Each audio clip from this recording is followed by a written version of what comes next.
ভ্রমণ ভ্রমণ কিন্তু আমাদের জীবনের অন্যতম একটি শ্রেষ্ঠ শিক্ষক। এই ভ্রমণ আমাদেরকে আরামের ক্ষেত্র থেকে বের করে আনে এবং নিত্য নতুন জায়গা, নিত্য নতুন সংস্কৃতি, নিত্য নতুন মানুষদের সাথে মিশতে সাহায্য করে, নিত্য নতুন জগৎকে উন্মোচিত করতে সাহায্য করে, আর নিত্য নতুন অজানায় ডুব দিই আমরা। এই ভ্রমণ কিন্তু আমাদের ধৈর্য ও নম্রতা বাড়িয়ে তোলে। আমরা চলে এসেছি নর্থ সিকিম 2025 ট্যুরের দ্বিতীয় পর্বে। আমরা হোটেল থেকে বেরিয়ে পড়েছি। এই যে এখন যাবো আমরা নর্থের লাচুংয়ে দেখার জন্য। চলো তোমরা।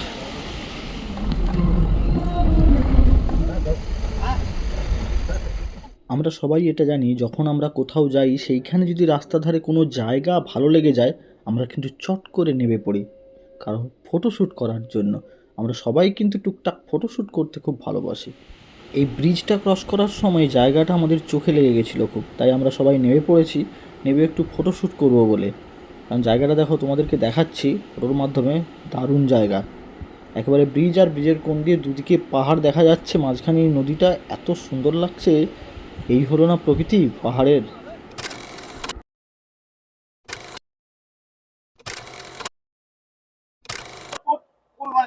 আমরা গ্যাংটক থেকে লাচেং যাওয়ার পথে মাঝ রাস্তায় নেমে পড়েছি। এখানে আমাদের লাঞ্চ করবো এখন।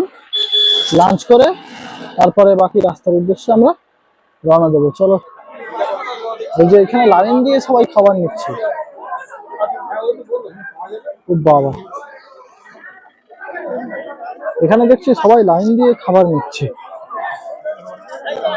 আমরা যেখানে খাবারের জন্য দাঁড়িয়েছি সেখানে খাবারের আমাদেরকে টোকেন দিয়েছে। টোকেনটা দিয়ে, কারণ এখানে আশেপাশে ফুড টোকেন, আশেপাশে একটাই হোটেল, সেই জন্য এত লাইন, এত লোকের ভিড়। সেই ভিড় দিয়ে আমরা এই টোকেন দিয়ে এখন ওই ভেতরে লাইন দিয়ে খাবার নেবো। চলো লাইন দিই। এইভাবে লোকে খাবার নিচ্ছে, আমরা টোকেন নিয়েছি আর এইভাবে খাবার নেবো। শুধু ক্লাউডেসটা দেখো, কত ভিড় বাবা, এত লোক।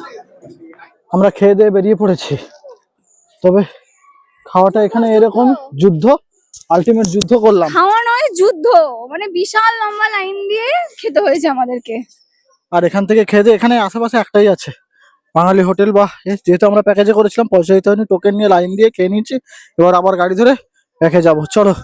তো খাওয়াটা খুবই ভালো ছিল, একেবারে পুরো বাঙালি। জায়গাটা তোমরা দেখে নাও, এই যে এই জায়গাটা। চলো আবার গাড়ি ধরবো, গাড়ি ধরে বাকি আমার গ্রুপের থেকে আমি রিভিউ নেবো ওদের খেয়ে কেমন লাগলো।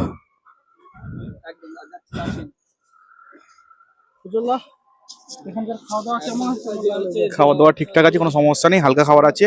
জার্নির জন্য এই খাবারটা যথেষ্ট। এর থেকে বেশি রিচ হয়ে গেলে সমস্যা হতে পারে। ভাত, ডাল, একরকম সবজি, সোয়াবিন প্লাস ডিম, লাইট ছিল, ঘরোয়া, কোনো সমস্যা নেই।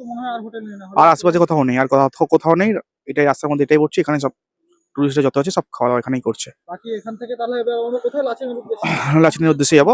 এখনো 2 ঘন্টা থেকে 2.5 ঘন্টা, আর রাস্তায় যদি জ্যাম থেকে যায় 4-5 ঘন্টা লেগে যেতে পারে। ওকে, বাই। পাহাড়ের আশেপাশে পথ বেয়ে চলা এই রাস্তাগুলো একদিকে যেমন প্রকৃতির সৌন্দর্য উপভোগ করার সুযোগ করে দেয় আমাদের, তেমনি অন্যদিকে প্রতিকূলতার প্রতীক হয়ে দাঁড়ায় কিন্তু। প্রতিটি বাঁক, প্রতিটি উঁচু নিচু পথ যেন জীবনের বিভিন্ন চ্যালেঞ্জিং মুহূর্তের প্রতিচ্ছবি। এই সেই ব্রিজ, এটি কিন্তু ভেঙে যাওয়ার কারণে নর্থ সিকিমের সাথে গ্যাংটকের যোগাযোগ বিচ্ছিন্ন হয়ে থাকে। প্রায় প্রতি বছরই এটি ভেঙে যায়, আর এবছর আমরা খুব তাড়াতাড়ি আসতে পারিনি শুধু এটার জন্যই। এটা ঠিক হয়ে যাওয়ার পরেই আমরা এসেছি। তবে এই ব্রিজের উপর দিয়ে যেতে কিন্তু দারুণ লাগছিল, আবার ভয়ও লাগছিল আমাদের, যে এই ব্রিজটার নিচে এখন নদীটা পুরো শুকনো, যখন বর্ষাকাল হয় পুরো বানে ভাসিয়ে নিয়ে চলে যায় একেবারে।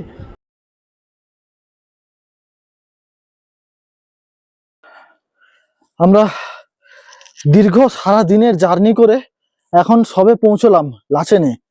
তো ব্যাপক ঠান্ডা লাচেনে। আর তোমরা দেখতে পাচ্ছ এই যে আমাদের হোটেল, এই যে হোটেল, এবং ঠান্ডা দারুণ। আর সত্যি খুব ভালো লাগছে, অসম্ভব ভালো লাগছে আমাদের। আমরা এইখানে এসে পৌঁছেছি এবং কালকে এখান থেকে আজকে নাইট স্টে করে কাল আবার সাইট সিনে বেরিয়ে যাব, আর তোমাদের দেখাবো। সমিতদা, কেমন লাগছে তোমার? আমার তো প্রচন্ড ভালো লাগছে, কিন্তু আজকে সারা মানে প্রায় 8 ঘন্টার মতো আমরা জার্নি করে এই পৌঁছালাম। প্রায় এখন 9:30 বাজে। আজকে আর কিছু কোথাও ব্যাপার কিছু নেই, আজকে জাস্ট খাওয়া দাওয়া করে রেস্ট নেবো। কাল সকাল আর্লি মর্নিং 7:30 আমরা বেরোবো, সমস্ত সাইট সিন যা আছে এখানে আমরা করবো। চলো আমাদের হোটেলের ভেতরটা দেখাই তোমাদের। ব্যাপক ঠান্ডা, ব্যাপক। এই যে হোটেলের এন্ট্রি, আমাদের হোটেল হোটেলগুলো এইরকম। বাথরুম হ্যাঁ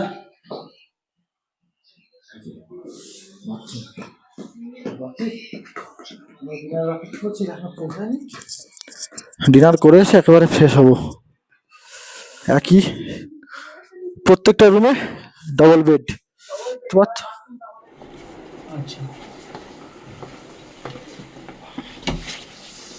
তাহলে ভালোই হবে। আমাদের রুমগুলো ওপরে, আর নিচের দিকটায় হচ্ছে এনাদের ডিনারের জায়গা। এই হলো পুরো রান্নাঘরের সেটআপটা দেখো শুধু।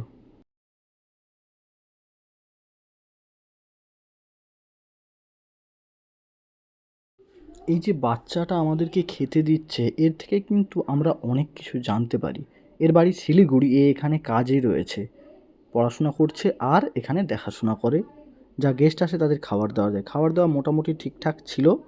চলুন আমরা ডিনার শেষ করি, শেষ করে বাকি কথা কাল হবে। আচ্ছা ভাবুন তো, লাচেনে এসে সকালবেলা ঘুম থেকে উঠে আপনি একটি সোনার পাহাড় দেখতে পেলেন, আপনার মনটা কতটা খুশি হয়ে উঠবে। আমরাও সেইভাবে খুশি হয়ে উঠেছিলাম এই সোনার পাহাড়টি দেখে। আজকের ব্লগটি এখানেই শেষ করলাম। পরবর্তী ব্লগে আমরা যাব গুরুডোংমার লেক এবং কালাপাত্থার। এই রাস্তাটা কিন্তু খুবই এক্সাইটমেন্ট হতে চলেছে, আপনারা সঙ্গে অবশ্যই থাকবেন। এবং যারা যারা নর্থ সিকিম ইতিমধ্যে ঘুরে এসেছেন অবশ্যই কমেন্ট করে জানাবেন, আর ঘুরতে যারা ভালোবাসেন একটা সাবস্ক্রাইব করে পাশে থাকবেন।